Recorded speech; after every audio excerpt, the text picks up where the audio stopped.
അങ്ങേയറ്റം രോഷവും മനോവേദനയും ഉണ്ടാക്കിയൊരു വാർത്ത ഇന്നലെ കേൾക്കാനിടയായി.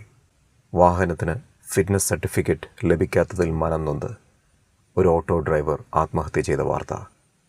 മലപ്പുറം സ്വദേശിയായ ഷൗക്കത്ത് അലിയാണ് മോട്ടോർ വാഹന വകുപ്പിനെതിരെ ഗുരുതര ആരോപണങ്ങൾ ഫേസ്ബുക്കിലൂടെ ഉന്നയിച്ചതിന് ശേഷം ആത്മഹത്യ ചെയ്തത്.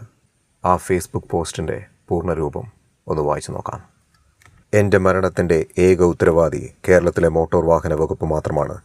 കൈക്കൂലി കൊടുത്തില്ല എന്ന ഏക കാരണം കൊണ്ട് അവർ എൻ്റെ ജീവിതമാർഗം തന്നെ തകർത്തു. കഴിഞ്ഞ 10 മാസമാണ് ഞാൻ ഏജൻറ്റ് MVD ഓഫീസുകളിൽ കയറിയിറങ്ങുന്നത്. ഇനി എൻ്റെ മുൻപിൽ മറ്റു മാർഗങ്ങളില്ല. എൻ്റെ EMI മുഴുവൻ മുടങ്ങിക്കഴിഞ്ഞു.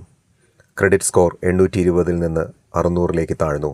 അടുത്ത ഇര നിങ്ങളാവരുത് എന്നാണെങ്കിൽ മരണത്തിന് ശേഷമെങ്കിലും എനിക്ക് നീതി വാങ്ങിത്തരിക എന്നതാണ് ഒരു ഇന്ത്യൻ സിറ്റിസൺ എന്ന നിലയിൽ നിങ്ങൾ ഓരോരുത്തരും ചെയ്യേണ്ടത്. എനിക്ക് മാതാപിതാക്കളോ സഹോദരങ്ങളോ ഭാര്യയോ കുട്ടിയോ ഒന്നുമില്ല. അതിനാൽ മരണത്തിന് ശേഷം ഇന്ത്യൻ നിയമമനുസരിച്ച് എൻ്റെ കേസ് നടത്താൻ സ്റ്റേറ്റ് മാത്രമാണുള്ളത്. അതേ സ്റ്റേറ്റ് കാരണം മരണം വരിക്കേണ്ടി വന്ന എനിക്ക് ഈ സംവിധാനത്തിൽ നിന്നും നീതി കിട്ടാൻ സ്റ്റേറ്റിൻ്റെ ഭാഗമായ നിങ്ങൾ ഓരോരുത്തരും ശബ്ദമുയർത്തുക എന്നത് മാത്രമാണ് പോംവഴി.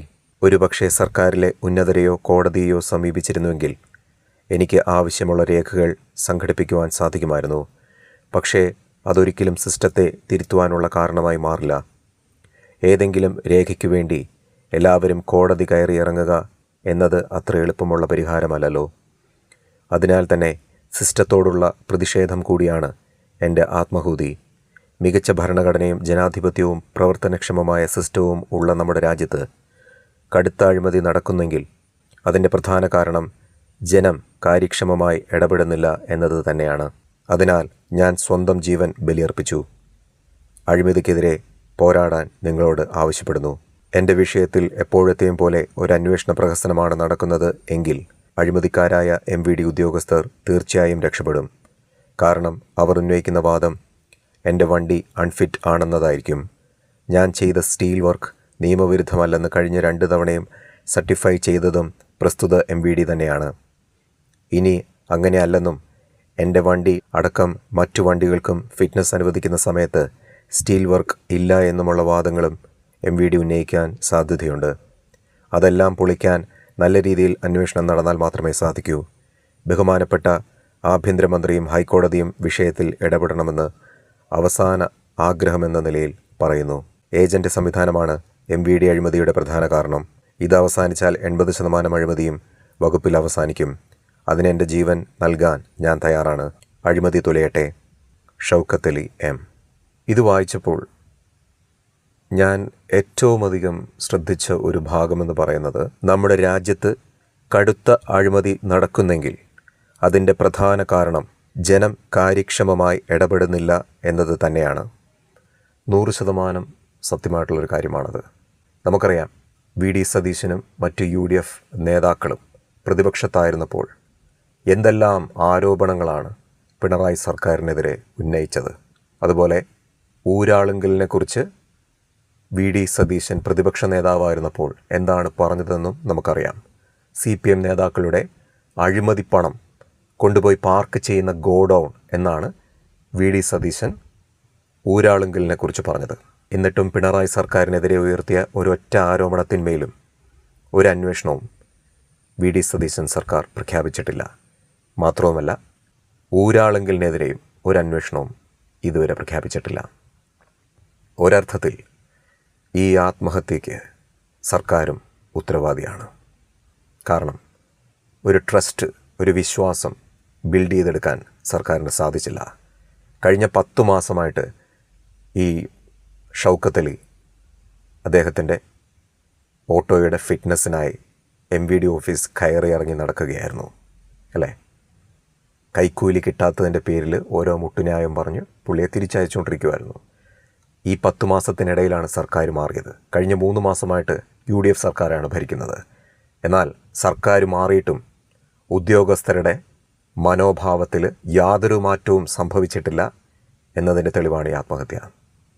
ഒന്നും ചെയ്യില്ല, എന്തും ചെയ്യാം. അതായത് എത്ര അഴിമതി വേണമെങ്കിലും ചെയ്യാം, എന്ത് കൈക്കൂലി വേണമെങ്കിലും മേടിക്കാം, എത്ര വേണമെങ്കിലും ജനങ്ങളെ ദ്രോഹിക്കാം, ചോദിക്കാനും പറയാനും ആരുമില്ല എന്ന മനോഭാവത്തിൽ തന്നെയാണ് ഉദ്യോഗസ്ഥർ മുന്നോട്ട് പോയിക്കൊണ്ടിരിക്കുന്നത് ഇപ്പോഴും. അപ്പോൾ അവരുടെ മനോഭാവത്തിൽ മാറ്റം കൊണ്ടുവരുവാൻ UDF സർക്കാരിന് സാധിച്ചില്ല എങ്കിൽ അത് UDF സർക്കാരിൻ്റെ പരാജയമാണ്. അധികാരത്തിലെത്തിയ ഉടനെ തന്നെ VD സതീശൻ പ്രഖ്യാപിക്കണമായിരുന്നു, അഴിമതി വെച്ചു പൊറുപ്പിക്കില്ല, അഴിമതി ചെയ്യുന്ന ഒരാളെയും ഈ സർക്കാർ വെച്ചു പൊറുപ്പിക്കില്ല, ഡിസ്മിസ് ചെയ്യും, പിരിച്ചുവിടും സർവീസിൽ നിന്ന്, ഒരു ദാക്ഷിണ്യവും ഉണ്ടാവില്ല എന്നൊരൊറ്റ പ്രഖ്യാപനം VD സതീശൻ പ്രഖ്യാപിച്ചിരുന്നെങ്കിൽ ഈ ആത്മഹത്യ സംഭവിക്കില്ലായിരുന്നു. ഷൗക്കത്ത് അലിക്ക് UDF സർക്കാർ അധികാരത്തിലെത്തി 1 മാസത്തിനകം തന്നെ ഫിറ്റ്നസ് സർട്ടിഫിക്കറ്റ് ലഭിച്ചേനെ. അപ്പോൾ ഇതിൻ്റെ എല്ലാം മൂല കാരണം എന്ന് പറയുന്നത് സർക്കാരിൻ്റെ അഴിമതിയോടുള്ള നിസ്സംഗമായ സമീപനമാണ്. ഒരു വിഷച്ചെടി നശിപ്പിക്കണമെങ്കിൽ അതിലെ ശിഖരങ്ങൾ വെട്ടിമുറിച്ചതുകൊണ്ട് കാര്യമില്ല, വേരോടെ അറുത്തു മാറ്റണം, അല്ലേ? അതാണ് ഇവിടെ സംഭവിക്കേണ്ടത്. ആദ്യം വേരിൽ നിന്ന് തുടങ്ങണം. കഴിഞ്ഞ 10 വർഷവും ഈ പ്രതിപക്ഷം ആരോപിച്ചതുപോലെയുള്ള അഴിമതികൾ ഇവിടെ നടത്തുവാൻ പിണറായിക്ക് സാധിച്ചിട്ടുണ്ടെങ്കിൽ അത് പിണറായിയുടെ കോൺഫിഡൻസ് ആണ്, അല്ലേ? എന്തും ചെയ്യാം, അടുത്ത സർക്കാർ തന്നെ തൊടില്ല എന്ന കോൺഫിഡൻസ്, അത് തന്നെയല്ലേ ഇപ്പോൾ സംഭവിക്കുന്നത്.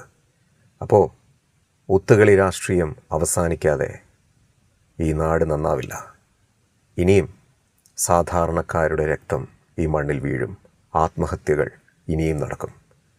അതുണ്ടാവാതിരിക്കണമെങ്കിൽ എത്രയും പെട്ടെന്ന് VD സതീശൻ സർക്കാർ പിണറായി സർക്കാരിനെതിരെ ഉയർന്ന ആരോപണങ്ങളിന്മേൽ ശക്തമായ അന്വേഷണം പ്രഖ്യാപിക്കുക.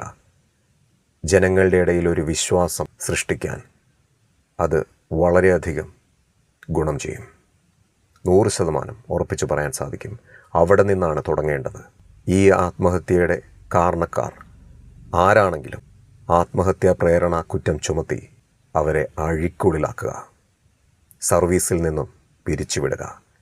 ഇതിനൊന്നും UDF സർക്കാർ തയ്യാറായില്ലെങ്കിൽ 102 സീറ്റെന്ന മഹാവിജയം സമ്മാനിച്ച അതേ ജനങ്ങൾ തന്നെ 5 വർഷം കഴിയുമ്പോൾ നിങ്ങളെ ചവിട്ടിപ്പുറത്താക്കും.